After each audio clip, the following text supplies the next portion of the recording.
The Super Spitfire.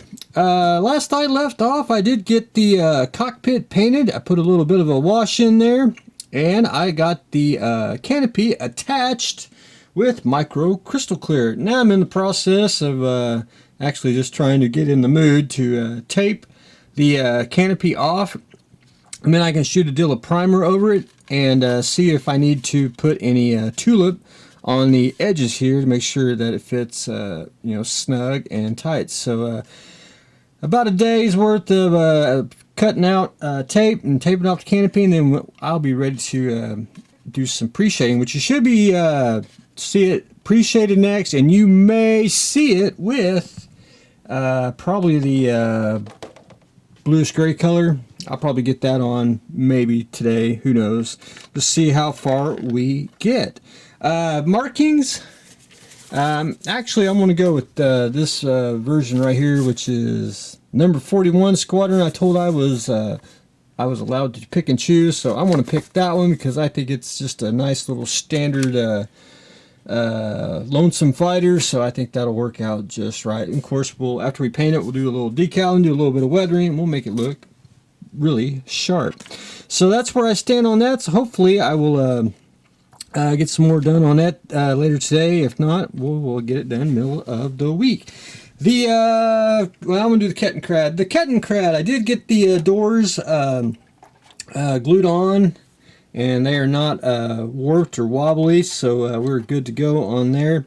Not really a whole lot on the body. I probably had a couple of other parts that I forgot to mention, but we are good to go on that. So I started on the motor, and I basically got the block together, and the head housing there, and then this part here, and it's just basically me the rest of this week going to just do a couple parts at a time, get it all basically sub-assembled, and then be able to attach it, because you see all the little arrows, that's kind of confusing even for a seasoned modeler. It's just just a lot of stuff. But the only thing that's difficult with this kit is none of the parts are actually marked.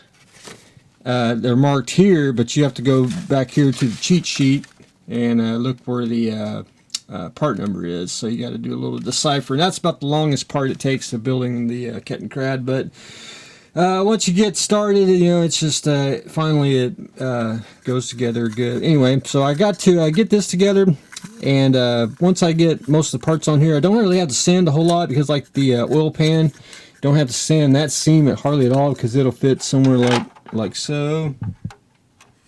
And since you can't see it, and it'll be permanently attached in there, so no need to sand the bottom. So that's one thing. But anyway, slowly but surely it is taking shape. One thing I gotta mention, because it was asked,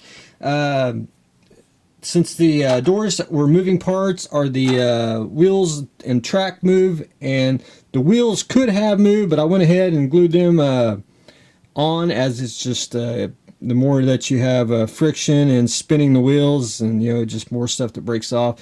And the track is basically individual track links, so no need for it to move or anything. So I'll show everyone that once we get to the track phase. But anyway, that's it on the Kettenkrad, so more to come. The Rat, I'll try to turn off some, see if I can, you can see the paint job. I did MIG pale gray for the basically the little bluish gray color. Went in with I want to call it green. Did that yesterday. Did the little simple pattern. Went in with basically a tan from MIG, and did the second one. And later on today, I'll try to do the brown color, for the third camo. Now, if you notice on the picture here, it's basically, how crisp and clean it is. Everything's real sharp. I don't really personally don't like to do that, as in it's to me it looks almost fake. I like to do a subtle camouflage where it's it's faded and it's also feathered. I think it looks more realistic. They did it on the box art. If you look real close on the that rat, you can see how the camo is just faded, and it's not truly pronounced.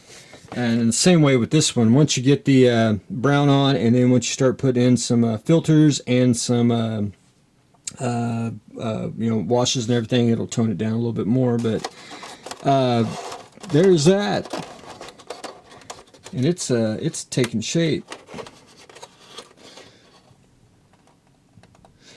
And my I kind of followed the pattern, but I kind of went a little bit on my own a little bit, just to make it easier. And plus patterns, all camo patterns are different. One thing about the rat here that I had to do, and I don't know why I have been having a problem, is if I can get it back off, I had to cut the tabs on the turret here because I just could not get it to fit. And I don't know if it's these are too narrow, or the tabs were too wide, or not deep enough to make like a 90-degree angle to fit in there. So I just whacked them off so it'll have a nice pressure fit, and you can still turn it. So no big deal there, but that's just one thing I had to do.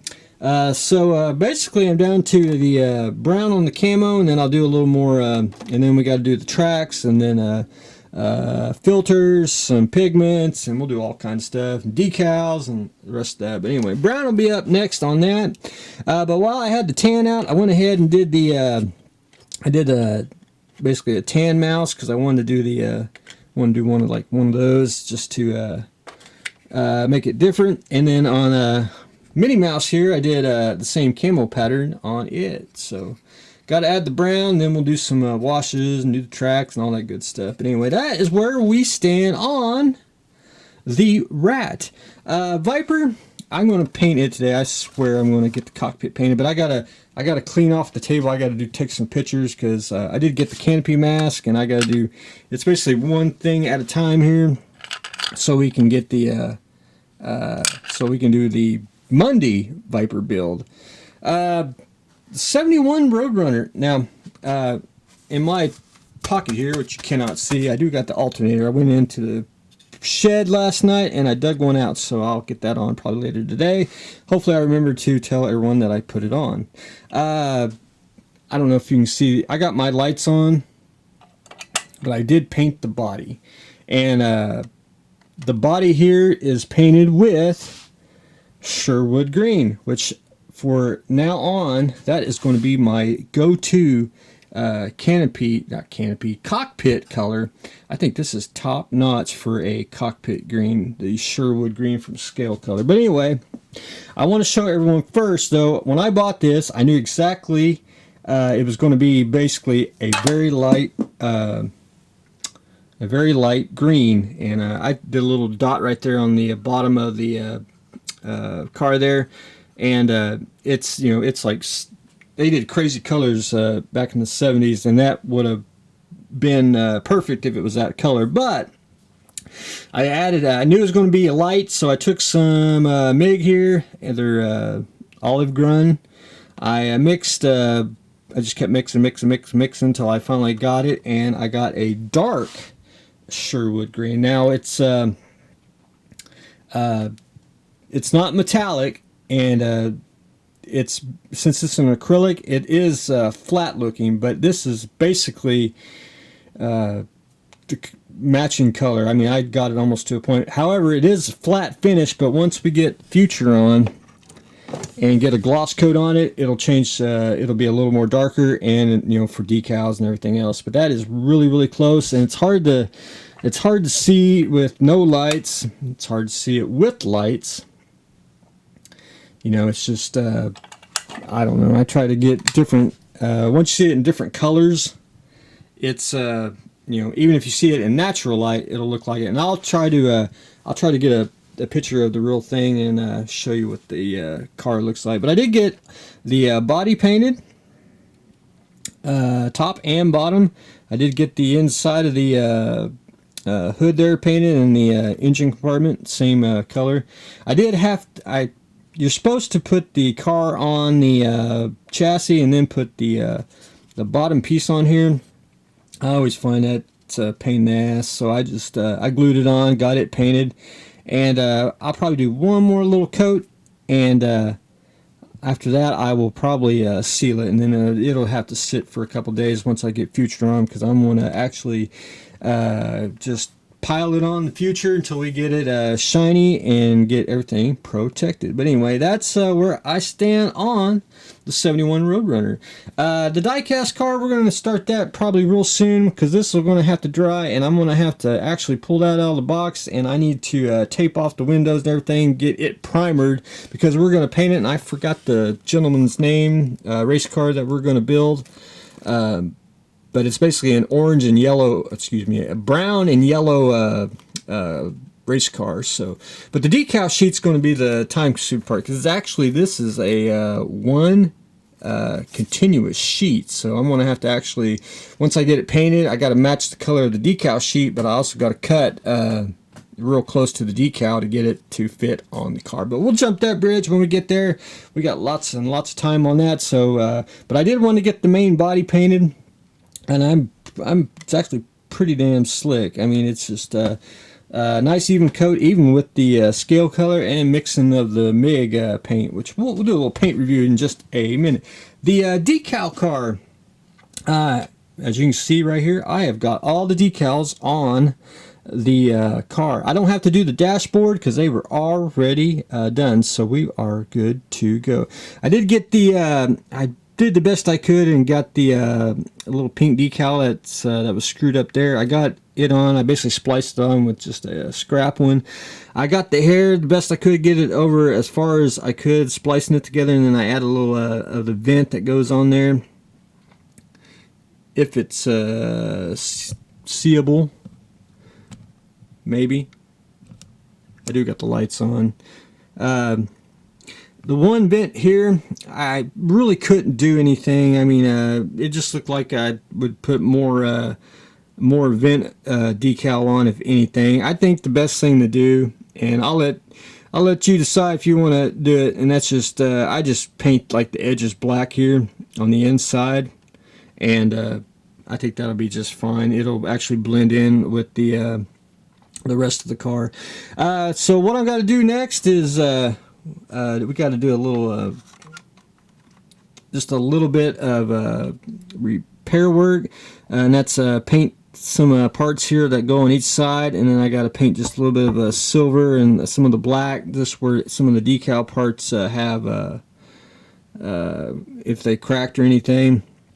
And then once I get things painted, and I'm going to shoot Future on it, because the more times you use solution, you're almost making the decal brittle. You know, if you just keep caking it on, and that's kind of what I've been doing. But it actually, it's all, you know, sturdy and on there, and then we can just go back in and do some touch-ups with some paint. Wherever Mr. Knife is, I got sharp number 11 in here. I'm going to go in today. I'm going to start trimming where I got decals, like around the edges here, and then I'll probably do a little more solution, and then go back in and paint just a little bit, like right here. The decal wanted to come off, so what we'll do is just paint a little bit silver on the edge there, or we can do black, either or, just whichever one looks the best. I started to paint on the inside there, and it's a flat black, so but when you shoot Future on it, no one will know. What else did I started painting the I gotta do a little bit more, but I painted the trim on the edge here that was showing the paint, and I just need to do a little bit more, and then of course shoot Future on it, so it'll get the gloss back on and it won't look two-toned. But anyway, it's pretty darn decent. There's a couple parts here that I'm going to have to you know, trim, and then I will be done basically with the decals. So that was an adventure, but I gotta go and paint. I gotta go look at some pictures and see what needs to be painted, and we will be good to go on that. This is a decal tray that I bought at the hobby store yesterday, and I should have bought one a long time ago. I've seen them before. I was like, man, you don't need this. And Trumpeter made this, and you get a little lifting tool. But what I wanted was, I liked the tray, and the tray itself holds water, but Let's see, I'll turn my lights off here. It's a lifting tray. You can lift the decal off like so and set it aside, and then you can resubmerge it and put you some new decals on. I mean, it's just absolutely fantastic. Should have bought this a long time ago. I think it's just pretty darn slick. Now for super large decals, you know, you'll still have to do the big water bowl, you know, no big deal. But for little ones like that, I wish I had that sooner. I would have done that real quick. Now, whatever the hell I stepped on, I forgot, I dropped the paint. Scale color, it's actually pretty darn decent. I would say it's more... I'd say it's more Vallejo, more Vallejo style. It's a little thick, but it's actually thins well, and it shoots good out of the airbrush. And with the brush painting, it worked really well. MIG's paint, I'm well impressed. These actually, and let me show you one. Can you see how thin it is? That's actually... that surprised me, but it's actually, it shoots well out of the airbrush. Very little thinner, and that was just my little concoction of thinner that I use. Very little thinner, shoots out of the airbrush really great. And I'll probably do some brush painting. I'll probably do some brush painting on the little mouses to see how well they worked on that. But anyway, fantastic paint. I really enjoyed the MIG. But anyway, that's what I've got going on today. We are getting real close to doing the final stages of the decal car. Got the decal tray at the tail end of the decal car. But anyway, that's another story. Getting the dark Sherwood green for the Roadrunner there. We are continuing on with the Kettenkrad.